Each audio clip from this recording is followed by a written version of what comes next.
Olá pessoal, quem fala com vocês é o professor Marcos. Hoje estou trazendo aqui a nossa correção comentada referente aí ao módulo 18, do capítulo 7, no qual a temática central são as estruturas sociais. E neste módulo o tópico principal, que ele traz aqui são sociedades, grupos sociais e indivíduos. Vamos aí para o exercício 1 e a gente vai desmembrando aí, explorando as questões, o que elas trazem, para que seja feita a correção e também para que possamos solucionar as dúvidas inerentes aí a cada exercício. Vamos lá então. Explique a seguinte afirmação: sociedade e indivíduos são aspectos inseparáveis na realidade dos seres humanos. Bom, de fato são inseparáveis, mas nós devemos pensar o seguinte: as noções de sociedade e indivíduo, elas são diferentes. Sociedade trata de um todo, sociedade trata de uma dimensão social, essencialmente aquilo que é comum, Ela vai trazer normas, vai trazer valores, vai trazer aquilo que vai reger, normatizar as relações entre os seres humanos e vão estabelecer as formas de agir, de sentir, de pensar. E isso não depende diretamente das iniciativas individuais. Já a esfera individual, ela vai pressupor desejos, paixões, ambições e decisões pessoais, no caso, elas são tomadas pelos indivíduos, De fato, tá falando do indivíduo na sua individualidade, no exercício da sua liberdade. Só que em termos práticos, como até a própria resposta da apostila nos traz, os aspectos, tanto social quanto individual da realidade humana, elas estão em permanente intersecção. Por quê? Porque acontece que um influencia diretamente no outro. A sociedade influencia no indivíduo, mas a própria sociedade ela é modificada, apesar dela não depender das ações individuais. Quando ocorrem ações individuais, possivelmente podem ocorrer também modificações nas estruturas sociais. Então, elas, quando fala que estão em intersecção, elas estão juntas, estão atreladas, Afinal, os seres humanos individuais não existem objetivamente fora da vida em sociedade. Então, para existir a individualidade, os seres humanos na sua individualidade, é necessário que exista também a sociedade. Então, os seres humanos individuais, eles não existem objetivamente fora do contexto social, fora da sociedade. Ok, meus queridos? Vamos aí para o exercício de número 2, que vai falar o seguinte: em comparação com outras épocas da história das sociedades humanas, temos inicialmente a impressão de que os indivíduos, Então vamos ver aqui, nós já vemos aqui o nosso gabarito, mas vamos pensar o que a questão está trazendo. Em comparação com outras épocas da história das sociedades humanas, vamos pensar lá atrás. Inicialmente, qual que é a impressão que a gente tem? Que os indivíduos hoje eles são mais livres nas sociedades contemporâneas, como inclusive ele faz uma passagem lá no texto do nosso capítulo referente a isso. Por quê, pessoal? Se nós pensarmos em épocas passadas, nós temos hoje uma liberdade mais livre, Muito do que é comum hoje era proibido antigamente. Muito do que é comum hoje era abolido antigamente, Pegando aí pelo padrão de roupa, o padrão de valores, o padrão de normas da sociedade, o próprio sistema político, o Estado e tudo mais, nós podemos pensar que hoje em dia a sociedade ela é mais livre, na sua própria iniciativa, a própria iniciativa dos indivíduos. Hoje a gente tem vamos pensar por exemplo, no campo científico. Hoje nós temos a ciência extremamente desenvolvida. Há um tempo atrás, séculos atrás, se você tivesse uma ideia diferente daquilo que a igreja, por exemplo, pregava, você era condenado, porque você estava indo contra os dogmas da igreja. Se a gente pensar num sistema monárquico, numa monarquia absolutista, nós vamos ver que é extremamente diferente o sistema do que a gente tem hoje. Então, se a gente pensar antes, hoje em dia nós temos uma sociedade, mais livre, uma sociedade mais flexível, uma sociedade onde os seres que a compõem, eles têm mais direitos, digamos assim, Se a gente pensar, por exemplo, nos direitos das mulheres, até um tempo atrás as mulheres elas eram completamente inibidas, Hoje as mulheres têm, praticamente aí os mesmos direitos, ainda que existam, consideráveis diferenças, a luta resultante aí desses movimentos sociais, a luta, aliás, dos movimentos sociais, né, principalmente aí a questão, né, como a gente está tratando o movimento, né, em favor dos direitos das mulheres, a gente pode pensar dos direitos humanos, por exemplo, né, nós temos resultados extremamente consideráveis, né, irrelevantes, aliás, não irrelevantes, temos resultados sim relevantes, né, e muito consideráveis, como eu já disse, se nós compararmos a sociedade contemporânea com a sociedade, com as sociedades passadas, né, a gente tende aí, né, a uma evolução, nós atingimos, né, a sociedade, ela veio se desenvolvendo de modo que hoje nós temos uma concepção de liberdade muito maior do que antigamente. Ele até traz, ele até fala aqui, né, que no primeiro momento, né, a comparação histórica, ela sugere que os indivíduos eles são mais livres na atualidade, né, embora essa liberdade individual ela seja bastante discutível sociologicamente. Como nós, né, devemos pensar, né, a sociedade ela exerce sim influência na rotina, no cotidiano dos seres humanos, tá? Porém, se nós pensarmos de modo geral, em comparação, como ele traz, com épocas da história, né, das sociedades humanas, épocas passadas, hoje, ainda que ela exerça influência sobre os indivíduos, né, que isso ocorre de fato, né, é uma influência mais flexível, uma influência que propõe até uma certa liberdade, liberdade sim, uma liberdade considerável em relação a épocas passadas, tá? Nos diversos aspectos que compõem, né, nas diversas esferas que compõem aí a sociedade, ok? Vamos agora para o exercício número 3, o nosso gabarito aqui, letra A, né? As outras aqui ele vai falar eram mais livres na Idade Média, são tão livres hoje como eram antigamente, não. Eram verdadeiramente livres antes da vida em sociedade, são menos livres atualmente do que serão no futuro. Bom, são menos livres atualmente do que serão no futuro? Não dá para a gente saber porque a gente não tem uma bola de cristal para saber como que as sociedades elas serão no futuro, né? Mas ele fala o seguinte, em comparação com épocas da história, né, da história humana, né, das sociedades humanas, qual que é a impressão inicial que nós temos? Que hoje, né, os indivíduos eles são sim mais livres do que as épocas passadas, eles são mais livres nas sociedades contemporâneas. Ok? Vamos aí para o exercício de número 3. Leia as sentenças e assinale a alternativa correta. Vamos ver o que essas sentenças trazem. Sociologicamente, devemos considerar que mesmo as decisões individuais que supomos completamente livres são influenciadas pela sociedade. Como eu disse ali atrás para vocês, a sociedade ela exerce sim influência nos indivíduos, né? Muitas vezes a gente acha que tomou vamos dizer assim, uma iniciativa individual, mas na verdade a gente está dentro de um padrão que a sociedade nos impõe. 2. Tema importante da sociologia é o exame das relações entre os indivíduos e sociedades. 3. Os indivíduos agem, pensam e sentem no interior de padrões construídos nas estruturas sociais. 4.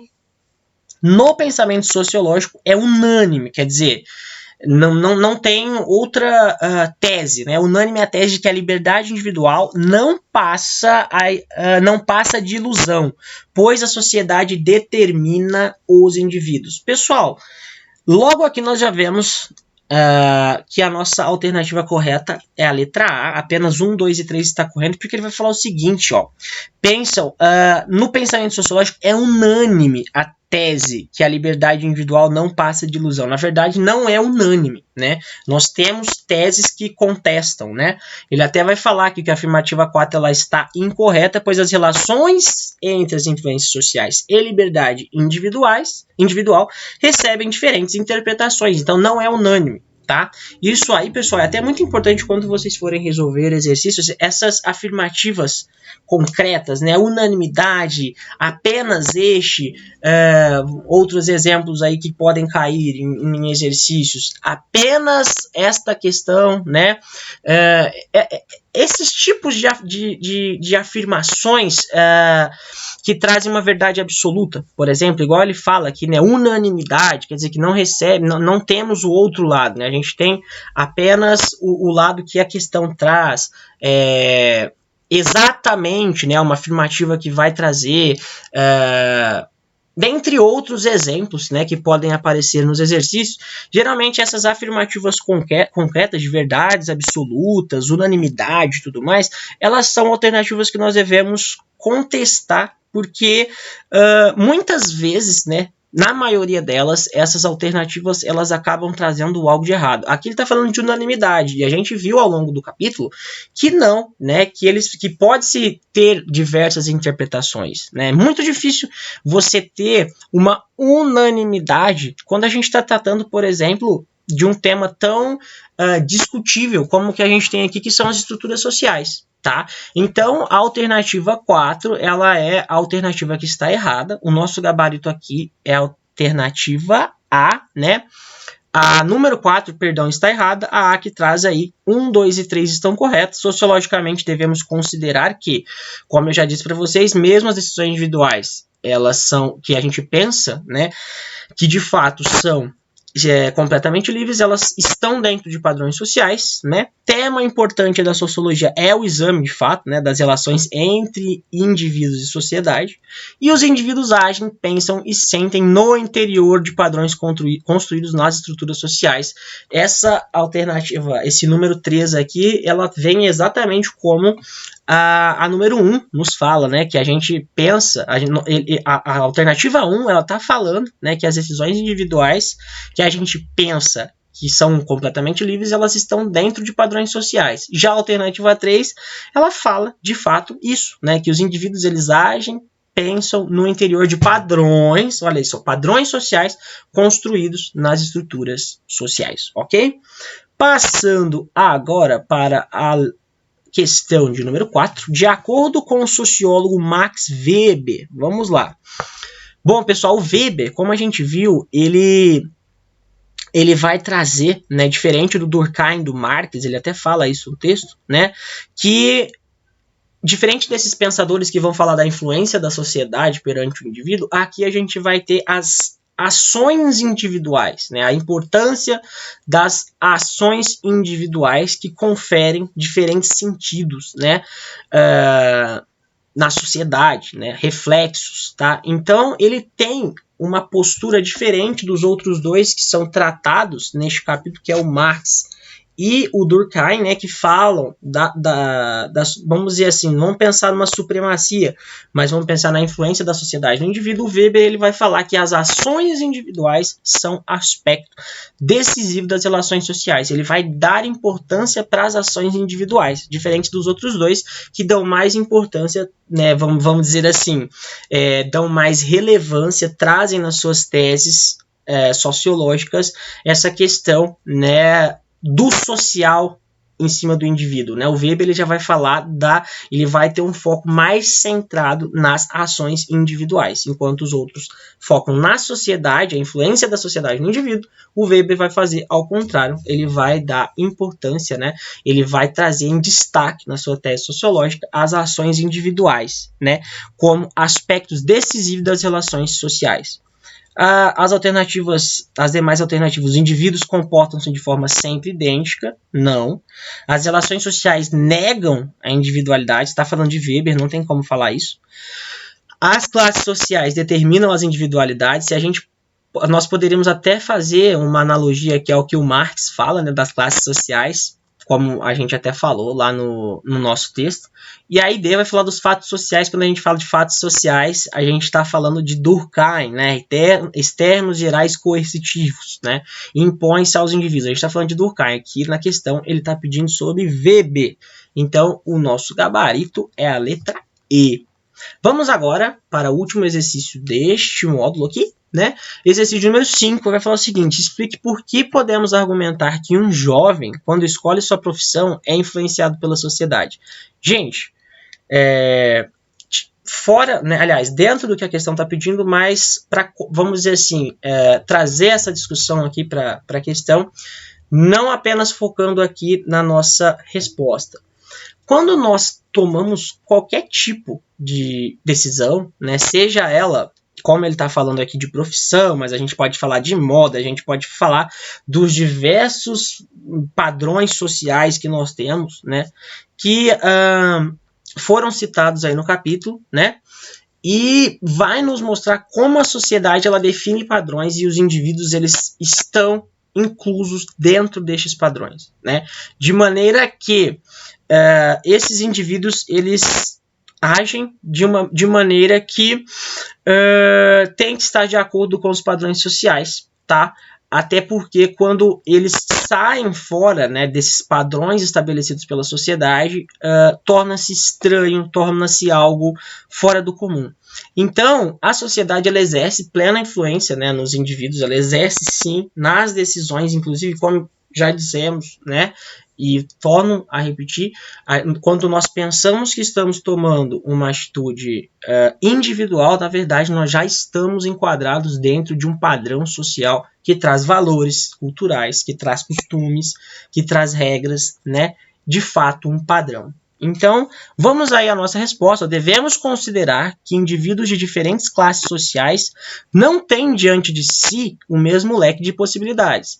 Ou seja, um indivíduo que ele está numa classe social mais baixa, né, que está numa classe social inferior, de menos, vamos pensar assim, que tenha menos recursos, ele não vai ter as mesmas oportunidades que uma pessoa de classe média. Por quê?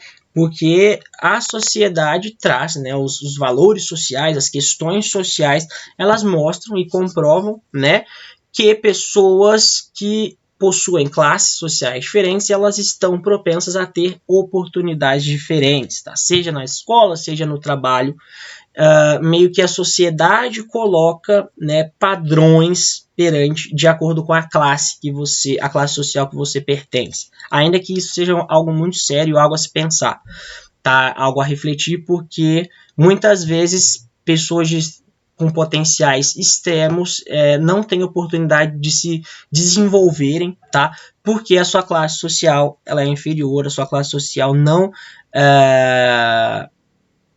dispõe para essa pessoa oportunidades para ela mostrar, né, os seus talentos, o seu potencial, ok? Dando sequência aí, mesmo em situações nas quais as pessoas possuem situação socioeconômica que lhes proporcione condições adequadas para definir o seu futuro profissional, é plausível argumentar que muitas opções, ainda que aparentemente individuais, cedem às pressões da sociedade, a busca por prestígio social ou as expectativas familiares em relação aos indivíduos. Por quê, pessoal? Porque muitas vezes, mesmo tendo um grande leque de opções, né, muitas vezes o indivíduo ele tem que seguir um padrão que a família impõe, vamos pensar aí que vai pagar melhor para ele e mediante as outras pessoas ele tem que aceitar essa carreira, essa oportunidade, porque ele tem que fazer jus ao nome da família, ou ele tem que seguir um padrão que já é pré-estabelecido, que vem aí dentro do contexto, né, familiar. Muitas vezes ele até tem muitas opções, mas meio que o caminho dele já está, né, vamos pensar assim, escrito, né? Porque outras gerações já vêm naquele ramo, naquele setor profissional, outras gerações da família e etc, tá? Ou até mesmo prestígio social, que é quando a pessoa busca esse prestígio, né? Essa questão de ele ser importante na sociedade, uma figura importante na sociedade, ele acaba aderindo, né? Essa questão, essa influência da sociedade na sua profissão, por ser uma, vamos dizer assim, uma oportunidade que vai trazer para ele prestígio social, que vai transformá-lo, que vai colocá-lo em uma posição privilegiada na sociedade. Ok, pessoal? Essa então é a nossa correção comentada aí do módulo 18, tá certo? Qualquer dúvida, entre em contato comigo, manda mensagem, tá certo? E eu espero que vocês tenham gostado. Um grande abraço e até a próxima, pessoal. Até mais. Fiquem com Deus.